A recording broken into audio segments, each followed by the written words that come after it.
surgeons carry out a brain operation or remove a liver tumor.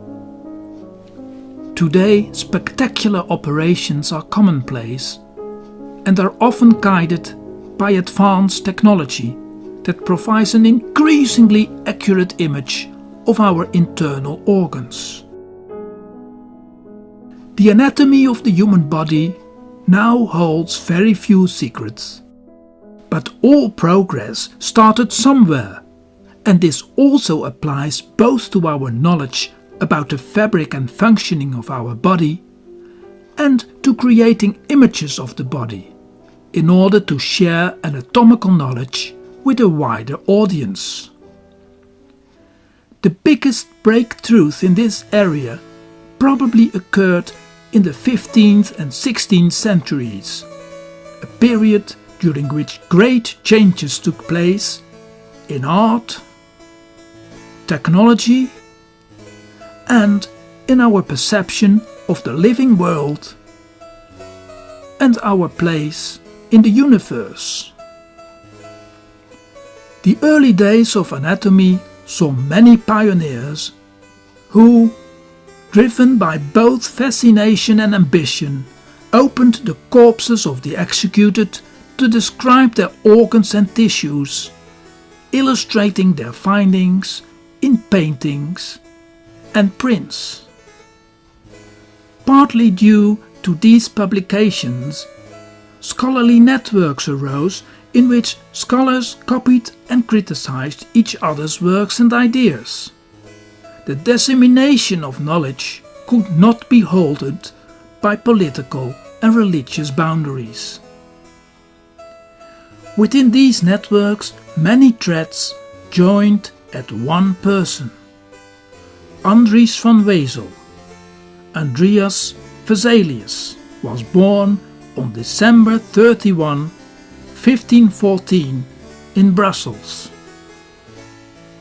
Considered by many the greatest anatomist of his age, he was a lecturer at the anatomical theatre of the University of Padua. Vesalius introduced an entirely new teaching method and dared to openly criticize writings on anatomy and physiology handed down from Greco-Roman antiquity, particularly books he himself greatly admired and that were previously undisputed, works by the prolific Claudius Galen.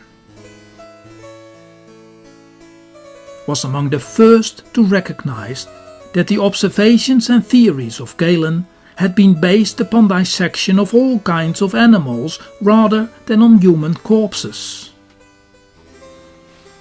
But Vesalius' greatest achievement was his monumental De Humani Corporis Fabrica, on the fabric, the architecture of the human body, often abbreviated to the fabrica. A tour de force of the printer's art, with an unprecedented accuracy of anatomical illustration and with precise descriptions and references. This was in fact the first systematic anatomical atlas. For the first time a complete overview was provided of all the then known organs and tissues, no longer schematically illustrated, but as true to nature as possible and arousing admiration rather than horror and disgust. These were not lifeless corpses, but living anatomy in a large format and in 7 volumes, with more than 200 woodcut engravings, including 22 large plates showing the skeleton, muscle groups, veins and nerves, all produced by students of the famous Venetian artist Titian. The manuscript was completed on August 1, 1542 in Padua, close to Venice, by the then 27-year-old Vesalius, professor of anatomy and surgery. It was published a year later at Basel, Switzerland, by the printer and publisher Johannes Oporinus. The first hand-colored copy was presented to Emperor Charles V. A smaller, concise student edition soon appeared, and in 1555 a second edition of the Fabrica was published, with numerous minor changes. The emperor decided to employ Vesalius as his personal physician, which effectively marked the end of his career as an anatomist.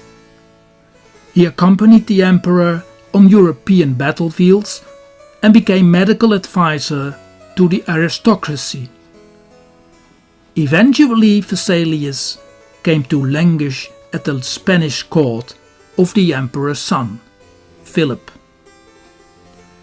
Returning from a pilgrimage to the Holy Land in 1564, his ship was blown off course. He became seriously ill and, almost 50 years of age, died on the Greek island of Zakynthos. But his work lived on. Soon after the first publication, and entirely against his wishes, the original woodcuts were copied, and copper engravings were even produced, in time appearing in countless books.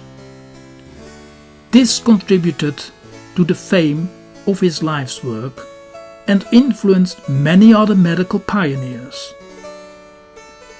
Modern medicine clearly owes a great debt to this passionate innovator, whose illustrations brought focus and direction to the study of anatomy, showing us the beauty of the body's construction.